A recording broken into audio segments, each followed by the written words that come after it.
And on to breaking updates from Sri Lanka as the crisis unfolds. Now, another former Lankan cricketer after Sanath Jayasuriya, another former Lankan cricketer, Roshan Mahanama, speaks out. He says that the current crisis was created by the leaders of Sri Lanka. So there you see the common person, the common man in Sri Lanka, the cricketers, the cricket legends coming out and speaking against the ruling government of Sri Lanka, who are not ready to step down. The Rajapaksas, who say that come what may, we will not step down, even as Sri Lanka faces its worst economic crisis in its independent history. At a time when the country is suffering through huge financial crisis, there are people from the fraternity which has given face to the country quite a lot of time, which has been the Indian Sri Lankan cricket team here in Sri Lanka. I'm joined by Roshan Mahanama. Sir, at this time, what is the effort which people from your, sporting community has been given to the people? First, I must say, this is something that I've been mentioning with all your colleagues as well. I don't normally face the media. I stay out of the radar in that sense. But I think when it matters, I need to come out and voice my opinion, because we cricketers are also, in a sense, entertainers. Our careers depend on people who have been behind you, your fans, and you have to always be there for them. Yes, there is a crisis. The crisis has been created by the leaders of this country. We don't have electricity. In that sense, people are in the dark. There is a shortage of fuel. There is a shortage of milk powder. And it is a crisis. But I think this is a beautiful country. We have a lot more to offer. Look at our social indicators. Our literacy rate is 92%. We have free education, free health systems, and these are things that has been taken away by the leaders, and that's why people have got onto the streets. If you look at some of these people, these are people who I never thought that would get onto the streets. That's purely because we have more of a middle class compared to most of the other, or we had a more of a middle class most of the other countries in the region. But I think sadly it's getting wiped out, and that's why people have said no, enough is enough.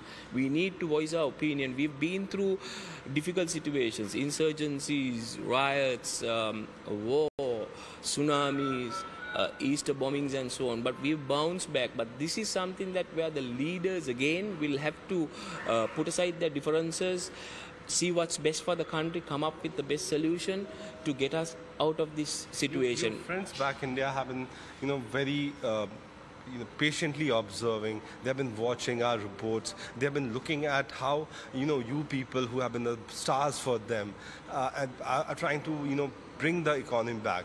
What is the message which you would like to give to your neighbor country, the friendly country India, and the fans and the leaders there? We've always had that. We've always had a healthy relationship with India. Like I mentioned to one of your colleagues, when we went through a traumatic period in 1996 when a bomb went off, some of the teams said that they would not want to tour Sri Lanka and play us in the World Cup, but it was India and Pakistan who sent 6 players each from India and Pakistan, and we were able to play a game. And I have been getting a lot of messages from my Indian friends. They're showing support. They know what we've been going through. Likewise, when there have been incidents, issues in India, we exchange messages to show our concern. That's what life teaches us. We can't be selfish. We need to be there for one another. I mentioned before as well, we need to put our differences aside and show our true human qualities. There was a bilateral meeting which happened where Foreign Secretary Mr. Jaishankar was here. So India is trying to, be there to bring back the economy in multiple phases.